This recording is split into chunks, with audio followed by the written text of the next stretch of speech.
Hi. We're back. We're back. we made it back. We made it home alive. To LA. All my water bottles are in my light. Oh no. Excuse me. Where did we come back from, Haley? We came back from Poland. From Camerimage Film Festival. First of all, hi everybody. It's good to see you again. I I'm know. Haley Royal. That's Indiana Underhill. This is correct. Welcome to the Topanga Collective podcast. It's been a while since we've been in the same room together doing a podcast. Yeah. I mean, I haven't been doing a pod. You've been doing. Indy fully took on the work, the load of the work, and did the whole thing. I sure did. Without me. Only because you weren't there, but I missed having you in the room. I went to Berlin before and I went to London after. And so we have 3 special episodes that are actually shot overseas. International episodes, guys. We went international. International guests, international episodes. We're Topanga global. Collective traveled we get did. these guests for you. I know. And so I missed having you in the room because obviously you're my better half. But you are 50% of everything that we talk about, and I value that. Well, 49%. Oh, technically, sorry. We shouldn't talk. Yeah, no, yeah. You are 49%. I'm 51. But I'm stoked to be back in the room with you, and we have some guest podcast episodes lined up today as well, and we're back at it. We are recovering from a very long time away, or what seems it, but excited to get back. Yeah. But today is a roundup episode. Today's a roundup. Yeah. We are going to tell you how you too can come home exhausted and need months to recover.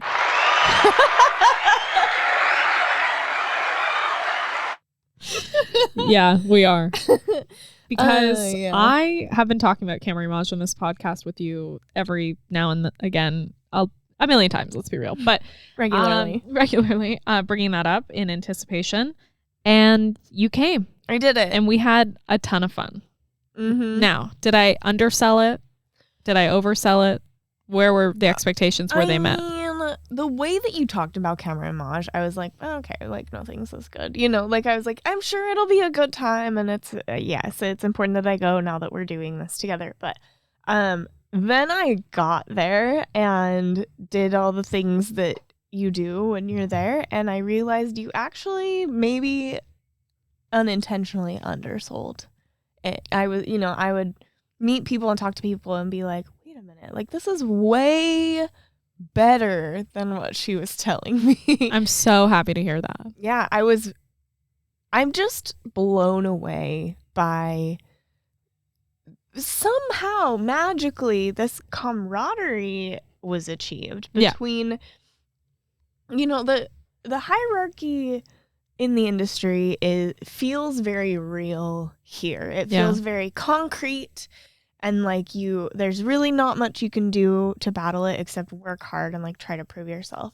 It didn't exist. It did not exist. The only time that I saw like some ego or something, not even ego. It was just like very clear, like deep respect for someone who had like clearly achieved a lot. Was so many one night I ended up spending many hours with Ed Lackman. No ego there, but so many people came up to him to like pay their respects. Like so many people came up, shook his hand, and wanted to let him know that they were big fans and like that they really respected him. But at the same time, every person who's coming up, he's making quick friends with. I chilled with him. I chilled with him for hours. So it was just like very cool to see that.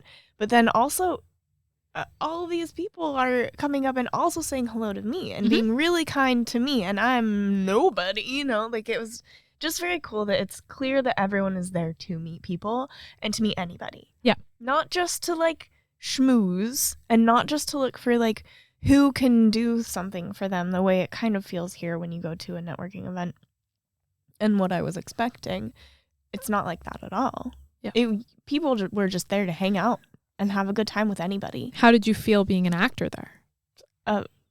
Amazing. I mean, it's regular for me to feel like embarrassed to tell people I'm an actor when I meet them, to be like, oh, I'm an actor, especially not really having like recognizable credits yet.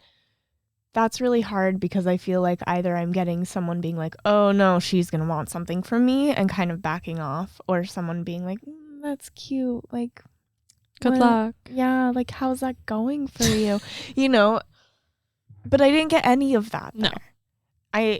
I said I was an actor, or you said I was an actor, and people were like, oh, that's so cool. You know, like, people wanted to talk to me about it, and people were like, what are you doing here? And then, you know, that opened up a space for us to talk about what we're doing and why I felt like it was important to be there. Yeah. And just got, you know, it was just so easy to get feedback from people because no one was afraid to tell you what they thought, but also no one was there to be a jerk. You convinced someone. I did. I want to hear this story. I did change somebody's mind. About what? I was introduced through multiple people. One woman who was like, she met me and was like, oh my gosh, have you met Indiana? Like, you should meet her. And I was like, oh yeah. we worked together. We found a company together. And yeah. She's like, that makes perfect sense. Yeah. You belong together. And then she wanted to introduce me to a couple other people. Yeah. And I started explaining to this one sir what we were doing. And I started, you know, my pitch kind of starts out, you know, actors get out of school and they get on set and they're ready to go. They have everything taken care of, you know, creatively and to the best of their ability from what they've been taught in school. But then they're given a technical note and everything crumbles. They can't handle it. And he said, well, then that is bad directing. That's a bad director. That's a bad cinematographer asking them to do that, because our job as a director is to protect them, which is kind of the way that it's gone historically. Yeah. Directors do believe it's very considerate of actors for a director to be like, I want my actors to play. I want them to be emotionally free. I want them to do what they can do to the best of their ability. And then they want their crew to work around that and like deal with an actor's eccentricities. And like, if an actor is not hitting their mark, then they want the operator to hit a different mark to compensate, which is very kind and very considerate and has been is sometimes necessary with a newer actor. But then I explained to this person, it doesn't have to be that way. And in fact, on a big movie with someone who is with an actor who is very, I cannot think of the word. Experienced. Wow. With an actor who's very experienced, they have learned these technical things over time. Mm-hmm. They know what it means when there's a lens swap. Yes. They know what a focal length means for them. They know who to look to for the certain questions they have about technical. If there's a camera doing something around them, they know what and why, and they're compensating also to work with it. They're not just doing their own thing and making everyone work around them. And I shared with him the story that Jessica Chastain shared on that panel that we talked about with Rudy, about how for the good nurse, how all this stuff she had things literally piled on top of her. She had lights blazing in her eyes, and she had to do a very quick technical thing and also be able to drop in. And the only way that you're going to be able to do that is if you understand, why are these fucking lights burning my skin off? What does that mean for the camera? And I explained that to him, and I said, actors want to understand that because you will get a better performance. An actor can look really good or really bad, and that shouldn't just be up to the camera. Yeah. And he was like, oh, you know what? You've changed my mind. He was just vehement about what he was trying to say to me, that like, you need to protect the actors. And I was like, no, dude, listen, I'm an actor telling you don't need. What we need is to understand what's happening. And he was like, wow, I agree with you. And it was very cool to be able to do that. That's amazing. And to back it up with like things we've heard, things we've learned since starting this even. This was my 7th year going, and I always go just to see the people I love, learn some stuff, but see the people I love and build those relationships further. But this year felt really productive because we were coming there with something new to really get people on our side on. And we did. And so many people were receptive, and vendors and other DPs and directors, and they're all very like authentically excited about this. So that was really exciting. And it was also made me so emotional to see how much Hay was able to connect with everyone that I knew. Yeah. And you build that network because it's just such an important part of our process working in film. And so to see you have those relationships, even if you're only seeing that person once a year at Camerimage. But now, vendors, rental houses, other DPs, and you also worked with people. You got to work while you were there. I did. I worked while I was there. I want you to tell everything. Okay. Tell all. Okay.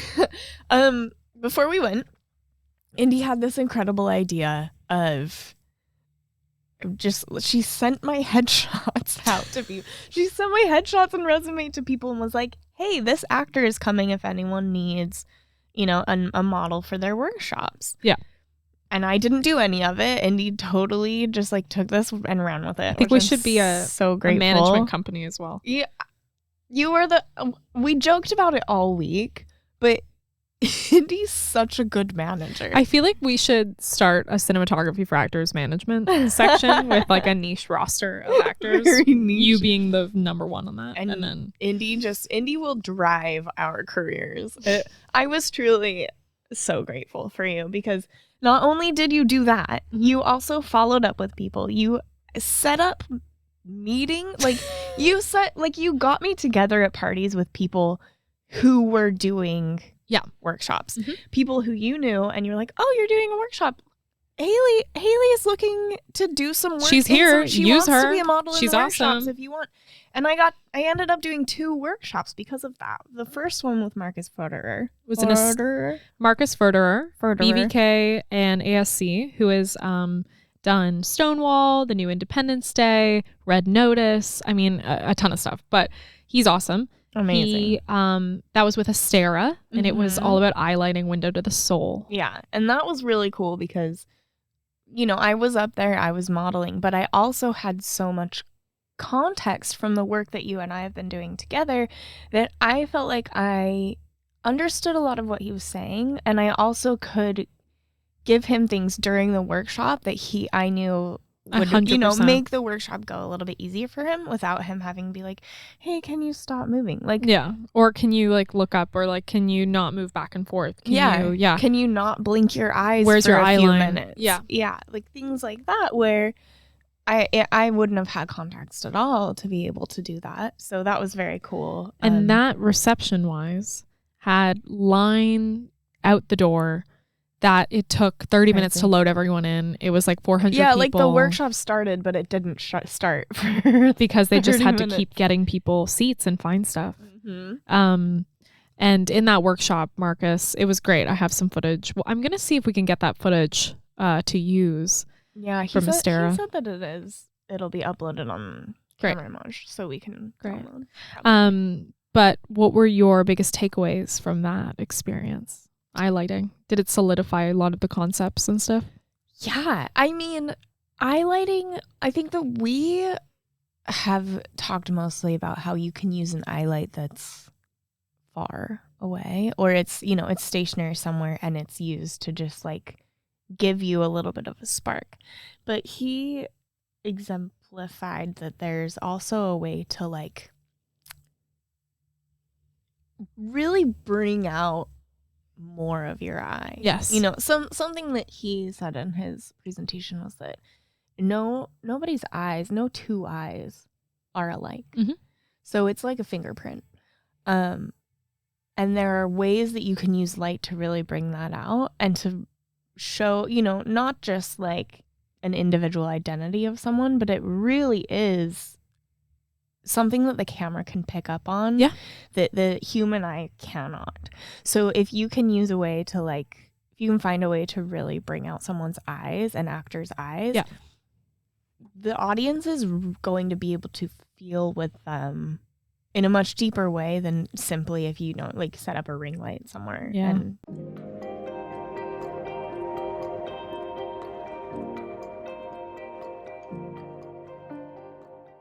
Hey everybody, it's Haley, just popping in here to chat a little about cinematography for actors. It's an online course platform that Inde and I created to teach the technical side of performance. Our goal is to help you, as an actor or newer filmmaker, feel confident when you walk onto set.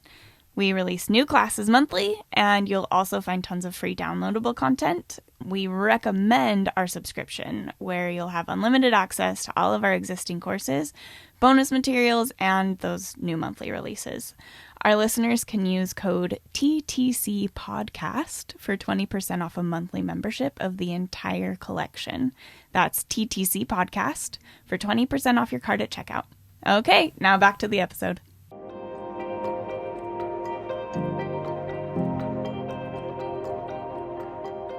you know, I mean, it even probably for actors, I was thinking about it when you were up there. I was like, oh, she's going to have to change her setup. mm-hmm. No more ring lights for auditions. Ring light. 2023.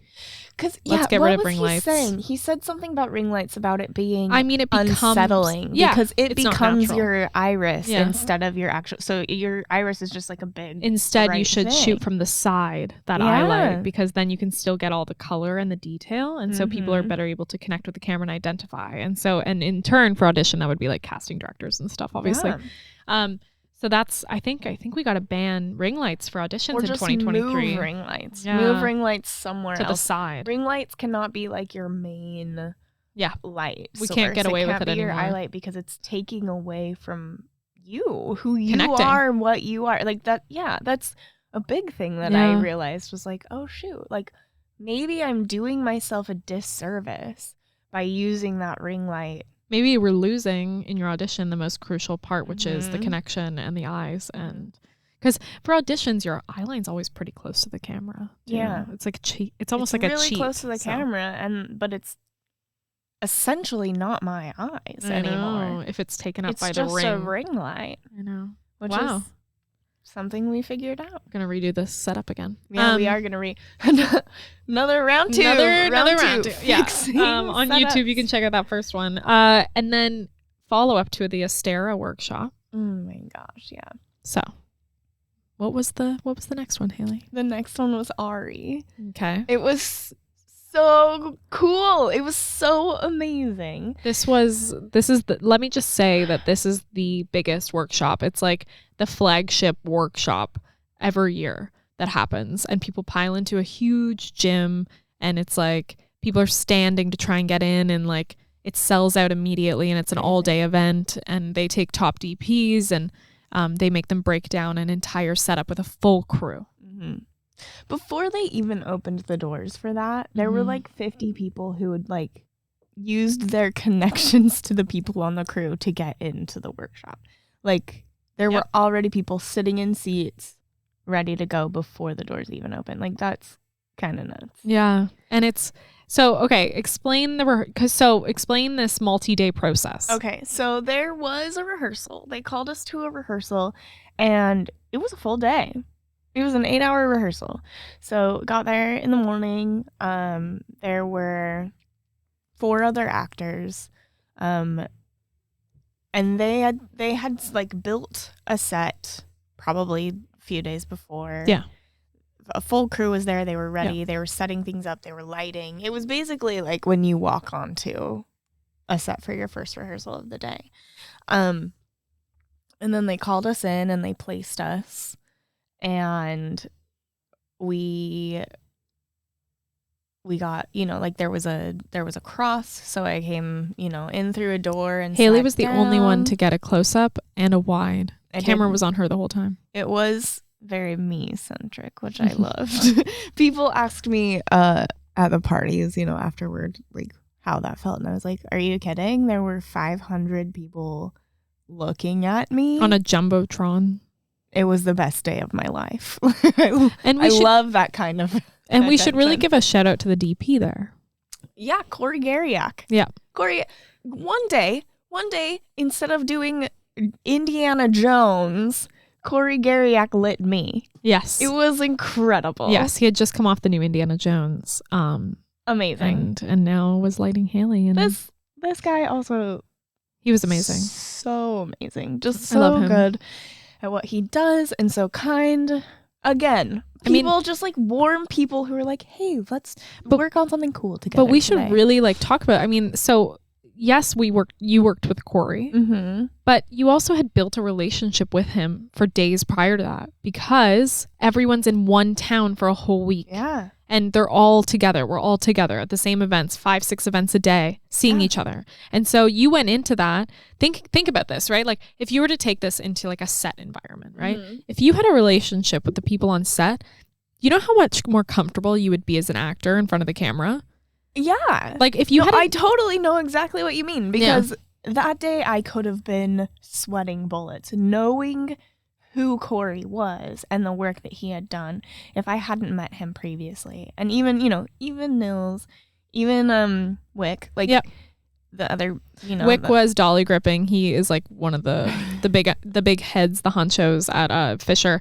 And then Niels Krohn, he's a incredible DP currently living in Warsaw. Amazing work. Yeah. Understanding who these people were in their work, I could have gone in, little old me and felt really, really nervous. Your muscles might have tightened up on camera. Like you might not have been able to maintain eye contact as much. Like it's just, I would have walked weird. Like it just would have been not as fun and not as relaxing. But because I had built up a relationship from, parties and sitting for hours and talking for hours. Like Cory and I talked for like 3 hours about swimming pools. Yeah, a like couple days something before. random.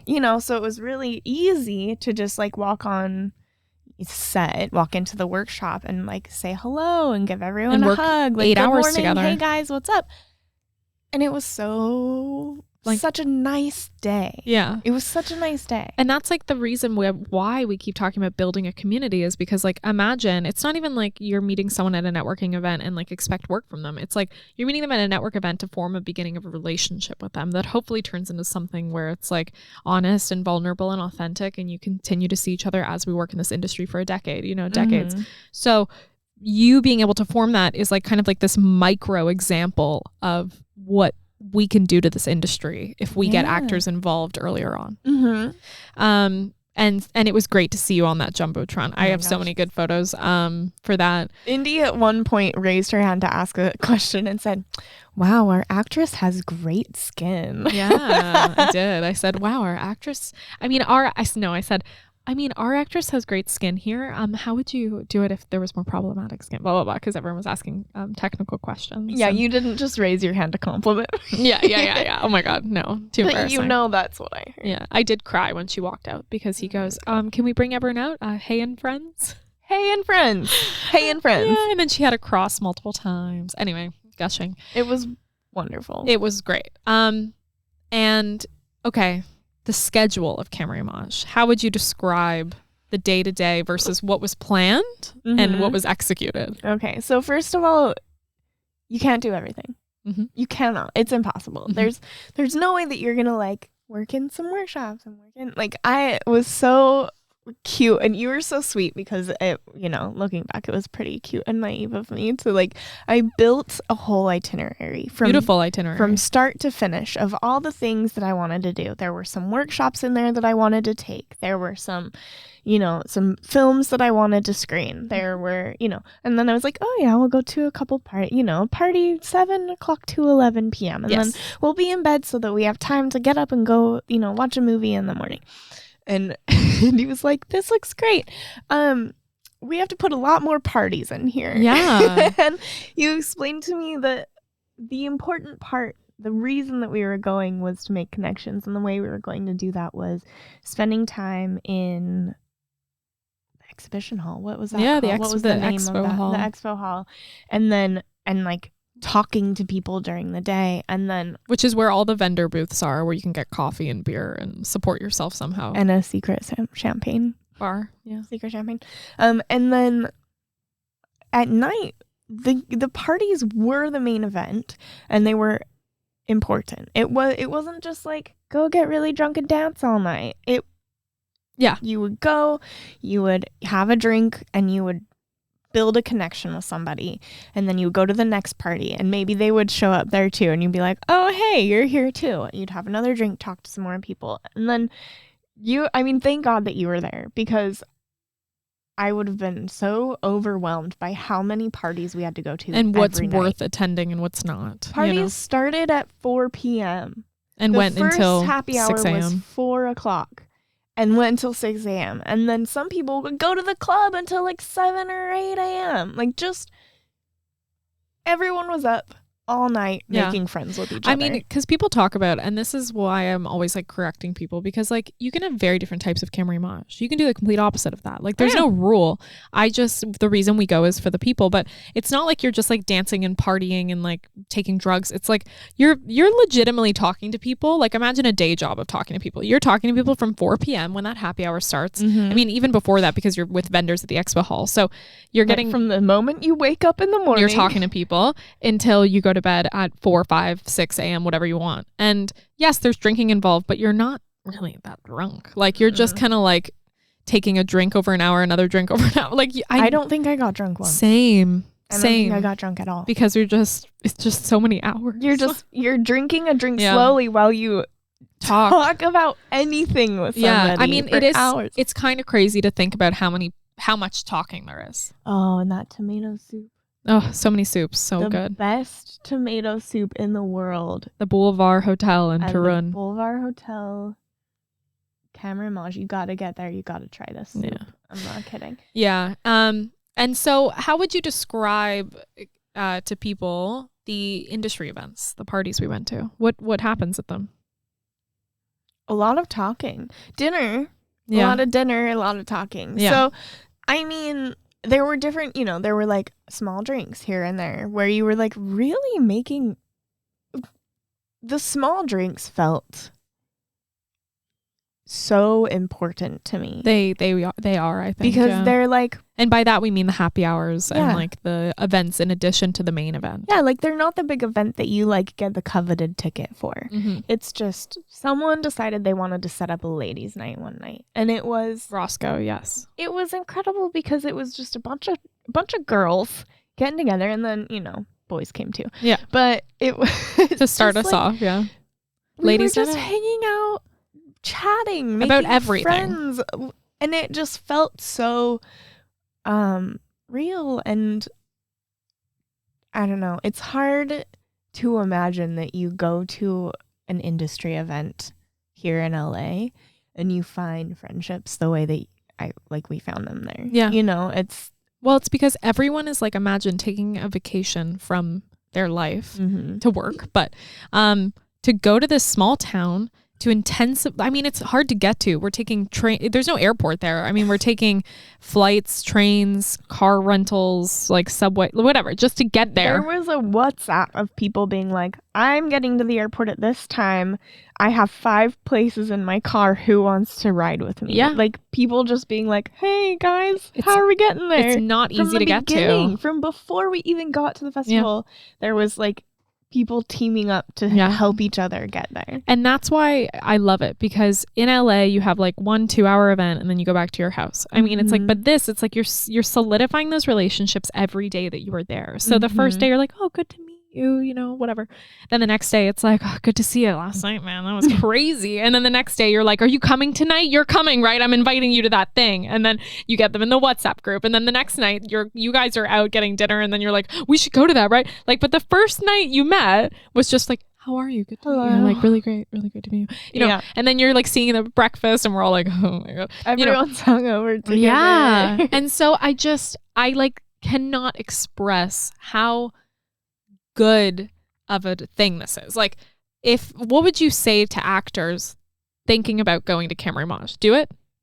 Oh my God, yeah. It is so worthwhile just to, I don't know. Yeah, it's the disillusion of the hierarchy is the coolest, like, most worthwhile thing you will experience. Yeah. Because now I run into Cory Geryak in LA for some reason, and I know that guy. you know, I know that guy. You're going to get a combo out of that. Like, you know, you just want to catch up. Yeah. I don't just worship him, No. which I do, but you know, it would just be like, they're friends. Like, if I just ran into a lot of these people that I met in LA, it would be like, oh, hi, like, oh, nice to meet you, you know, but it's not, it doesn't have to be like that. No. And that was exemplified in Poland for me. And I just feel like as an actor, it's not common to feel so comfortable around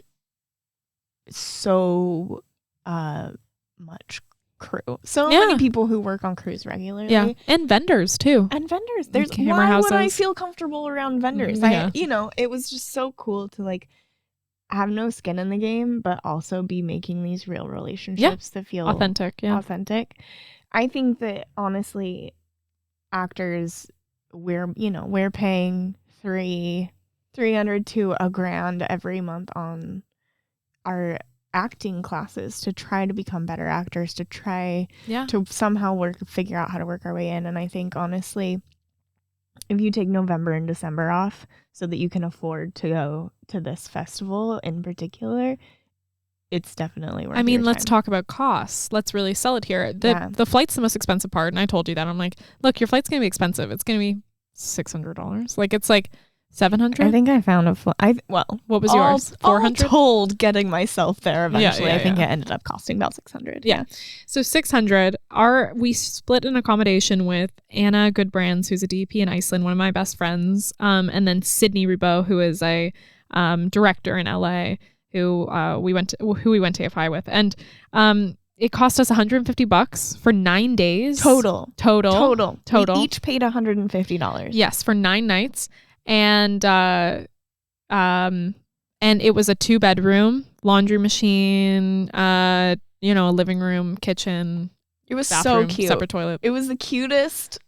And in like a 2-minute walk from everything. It was so close to everything. Yeah. And upstairs from your favorite restaurant. Bulka, guys. Go to Bulka in the mornings. Oh my God, guys. I have to tell you, Indiana goes so hard. We would party all night and then she'd be like 10 a.m. breakfast and everyone would want to sleep until 2 or 3 in the afternoon. Yeah. We'd have to go down, have breakfast, and then go back to sleep. Because Indy wanted breakfast. I need my eggs, beans, bread, coffee, and orange juice. And then, so that's that. And then your breakfast costs you nothing. $5, $6. Yeah. And then...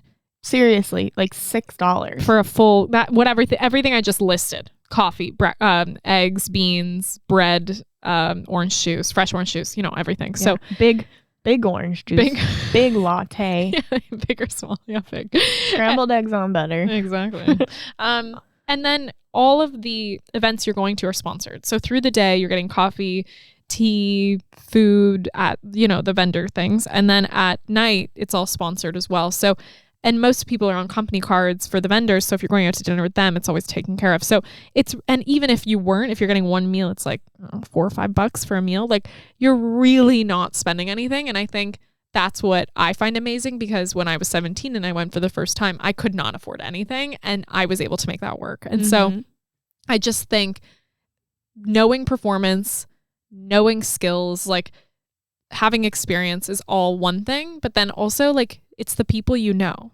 Like, there was someone who I will not name drop for privacy, but had a great conversation with Haley where he was like, I'm family friends with this head of casting at blah, blah, blah.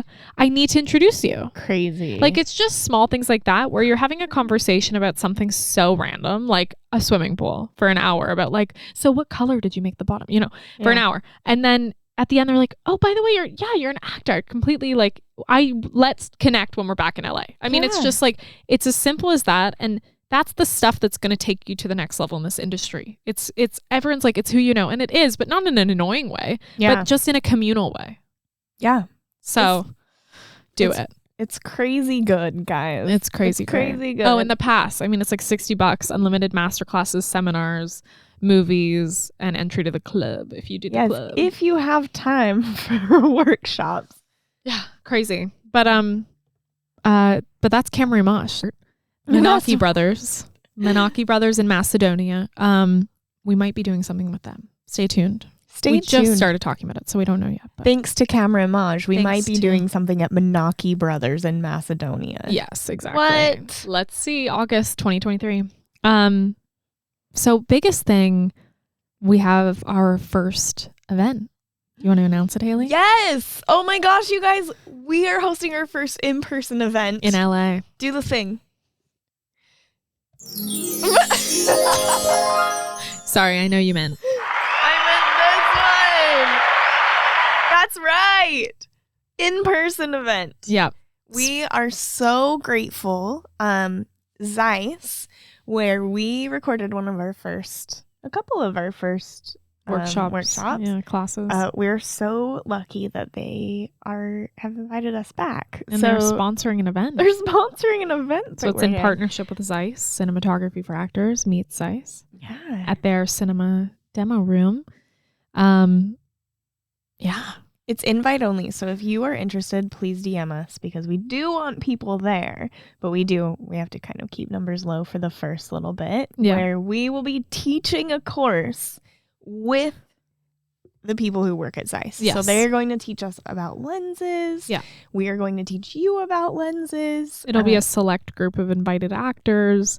And then we're opening it up to some of our Camerimage crew. So directors, DPs, producers, agents. We're just going to have a lot of fun. And we're going to do a speed connect. So Connect to make networking a little less awkward. and a little more fun. Yeah. So that'll be coming up in December. More details to follow. If you're interested in attending, you can sign up for our newsletter or you can DM us personally.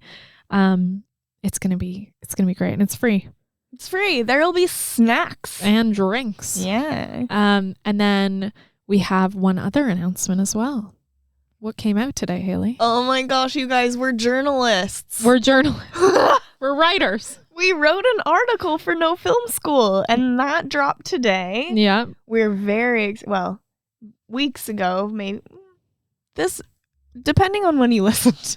Yeah, next week. But yeah, I mean, today on November 29th. It's November 29th, and Indiana and I have written an article for a publication. Yes. No Film School You can read on the front page has our article, which is about the gap in the actor's education. Basically, all the stuff you hear us talk about, you can read now. I So know. if you're a visual learner, With some special Look it up. discounts. $10 Directors Roundtable. special discount. Mm-hmm.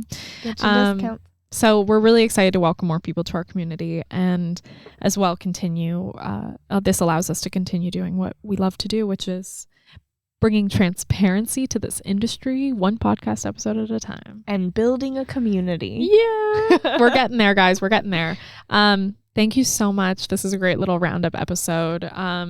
You should go to Camerimage next year. Go to Camerimage. If you need help, reach out. Yeah. We want you to go. We want you to I want you to experience what I experienced. It was truly life-changing. Just wonderful. Yeah. Just wonderful. Let us help you get there. And stay tuned for some of our upcoming events as well as podcast episodes where we have some friends from Berlin and some friends from London coming on. In addition to just more guests. Yeah, Indy traveled all over the world. For you guys. Yeah. Without Haley. Without Awesome. Thanks, guys, so much. This has been another episode of the Topanga Collective podcast. I am Indiana. That is Haley Royale. Thanks for listening. All right. Love you guys. Bye.